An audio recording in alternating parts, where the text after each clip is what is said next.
All right, welcome to Mully's Money Picks, Week 6. What's up, Jason? How you doing? Hey, it's game day here in Indiana, so that's always good. Yeah, sorry to take you away from the game, but you'll be there soon. Hey, what can I say? I'm dedicated for our wonderful watchers and listeners and readers out there. So do this for you guys. Yes, sir. All right, so for those that don't know, Jason is a Fantasy Pros writer. He also is working at ESPN Radio. He does a daily fantasy football podcast, and he writes for Fantasy Football Money League. You can find him at Fantasy Rambler. Jason, you like to start us off with your haiku, so why don't you tell the people what that's all about and get us started? Well, this kind of touches, I guess, expounds a bit on something we talked about last week. So if you saw last week's episode, this kind of is just hammering home a point. And the point is that you have to build the best possible lineup that you can. And so that's what led me to this week's fantasy haiku. Your ceiling and floor, the bounds of your fantasy squad. Build a skyscraper. Point being, every lineup has a ceiling and floor. Obviously, your ceiling is the maximum output that you could expect or reasonably expect from a fantasy squad, and then the floor is what, on worst case scenario, obviously barring injuries, which we'll get into a little later, the floor would be what you would expect on a bad day or an off day for your players. When you're building a GPP lineup, the thing that you've got to focus on is not necessarily the floor, which may be the case if you were in, say, a head-to-head or 50-50 style tournament, but the ceiling. And you want to maximize your potential fantasy ceiling anytime you're in one of these tournaments to try and hit that top spot. Yeah, definitely. And I think lately I've been getting a little too conservative, and I looked at my lineups last week, and my top lineup had Austin Davis and some people that you really have to take chances on, and you can't be afraid in these GPPs. And I'm going to switch it up a bit. And I also need to take back what I was saying last week because I looked a fool when I said that stacking may be dead in GPPs because I don't know if you saw, but the top two spots had Manning and Demaryius Thomas stacks. Oh, yeah. Yeah, so anyway, there's obviously still a place for it. I didn't say it was dead, but I just said that I thought there would be some perfect lineups that would overtake a stack. But last week, if you didn't have Demaryius Thomas and Forte in your lineup, you didn't have a shot at winning this thing. It was just one of those monster weeks. And what were your thoughts on last week? Any takeaways to lead us into these picks? Well, definitely. I mean, I agree with you, and not only that, but the injuries. I mean, I think that affected me in a big way, just because of obviously the Rashad Jennings pick. I felt really strongly about that one, and so I think the one takeaway that I had, and this is something I knew, and I just kind of fell a little bit too in love with the pick, and I guess that's a little advice for you guys. Don't fall so in love with somebody that you maybe put too many eggs in one basket and take so many lineups out of contention in the event of an injury or in the event that a player does go down or can't produce like you expect, because ultimately what you're doing is taking more of your lineups out of contention if that were the case.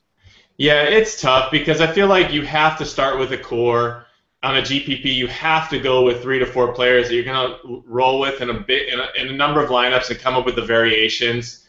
And when you get hit by injuries, like I just got killed. All my lineups got killed because of Jennings, Reggie Bush, Zach Stacy going down, and Chris Ivory not performing. And when you have losers like that, it's hard to pick it up. So I definitely didn't do well last week.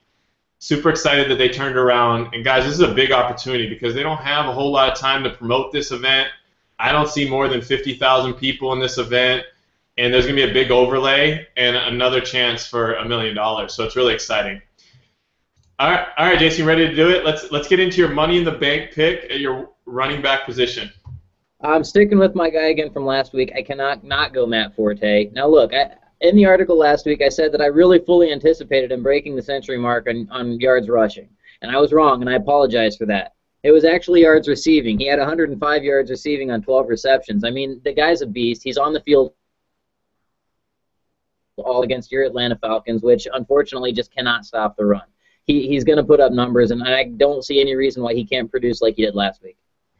Yeah, he's going to tear up the Falcons, and he's going to be heavily owned.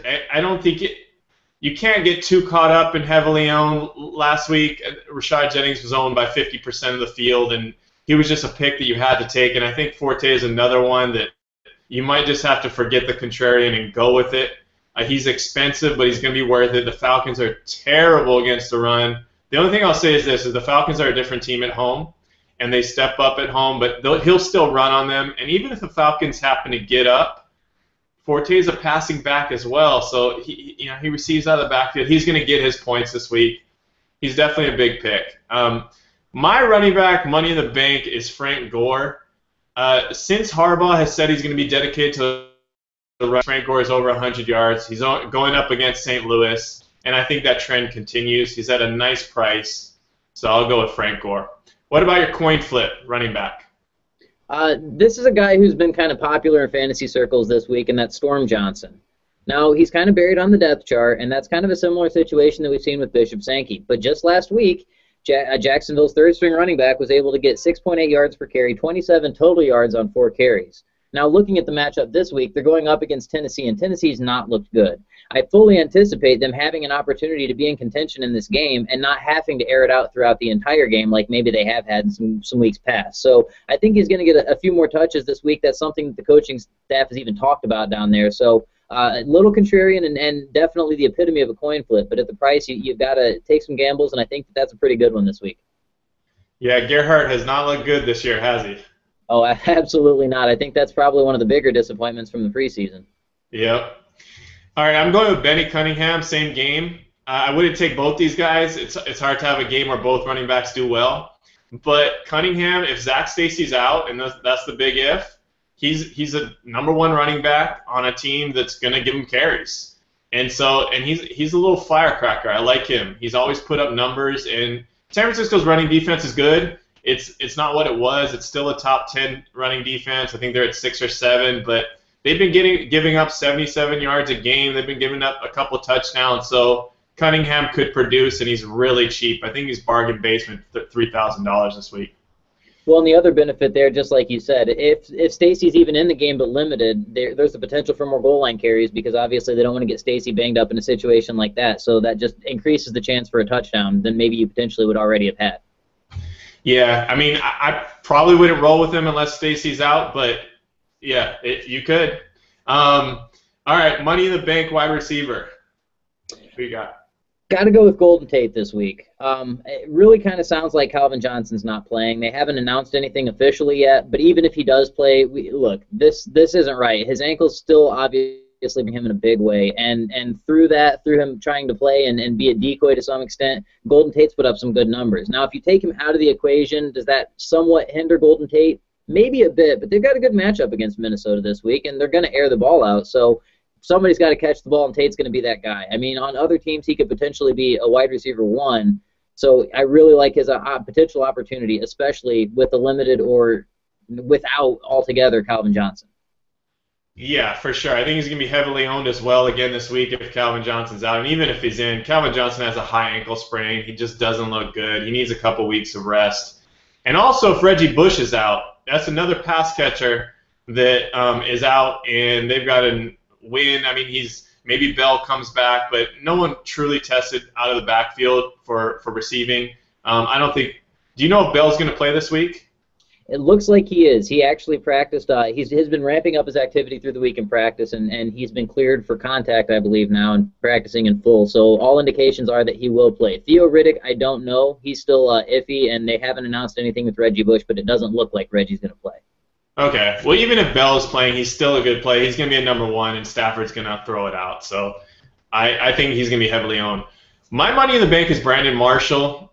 He's one of those guys, like the last few weeks, gone with Garcon after a bad week, he blew up. Macklin after a bad week, he blew up. Not as big as I'd like, but 70-something yards with a touchdown. He was worth his value.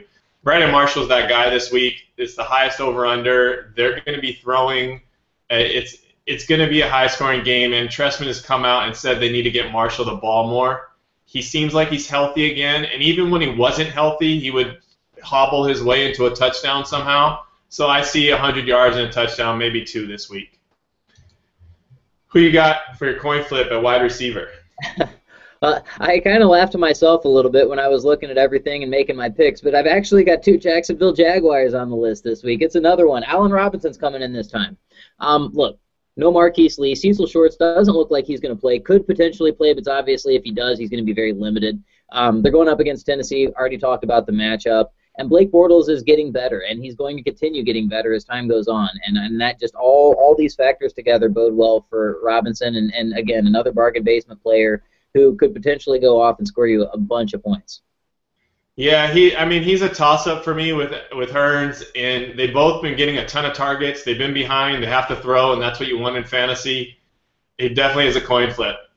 He hasn't produced yet, but he very well could this week. My coin flip is Victor Cruz. I know he's the number 1 wide receiver on the Giants, but he's been so up and had one big game. He was down last week. I love anyone going against the Eagles. Did the same thing last week, whether it's Washington or who was it last week? The Rams. I mean, you have to throw to keep up with the Eagles, and the Giants are a big play of mine this week. Victor Cruz bounces back, even with Beckham Jr., even with Randall, even with Donald. I think Cruz could be the guy this week. It is a flip, though. All right, money in the bank at QB. What you got? Stick with the matchup. Now, obviously, there's some guys that I would probably prefer over this particular player, but I'm going to say Eli Manning. Historically, he's played well against Philadelphia. I mean, even when they had a bad season last year, he still put up, for what he was doing over the course of the year, good games against them. And like you just said, Austin Davis, he absolutely torched them. 375 and 3 touchdowns last week. The offense from New York has progressed and looked better as they've started to learn this new system, and I think that continues again this week. Yeah, and the Eagles are better against the run than they are against the pass, and so people are jumping on Andre Williams this week. I'm going to stay away from him. I think they're going to. I mean, he could score a touchdown. He's going to get his touches, but I think that the Giants are going to make their damage through the air, and Manning's a good pick. I've got him. I've got him on a couple stacks with Cruz as well. So, in my opinion, you can take anyone from the Atlanta Bears game, whether it be Cutler or Ryan, and you're going to be money in the bank. It's going to be a high-scoring game. They're going to throw. Enough said there. Who you got for your coin flip for QB? Again, this is another one of those check me for a temperature kind of picks, but I'm going Tony Romo against Seattle at home.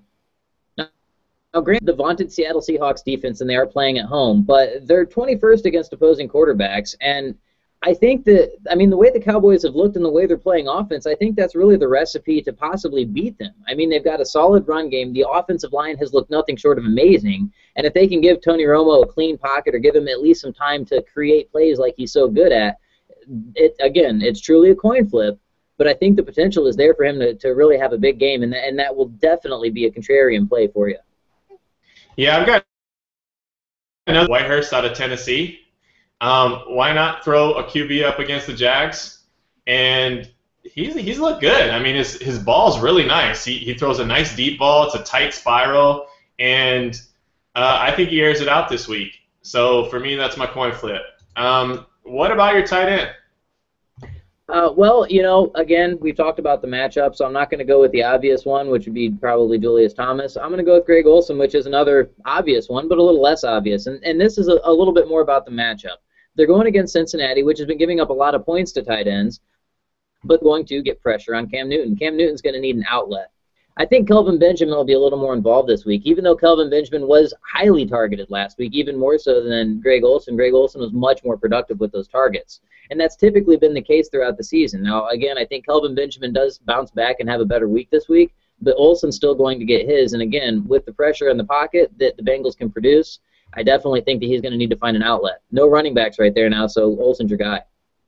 Yeah, it'll be interesting to see who they put Hall on.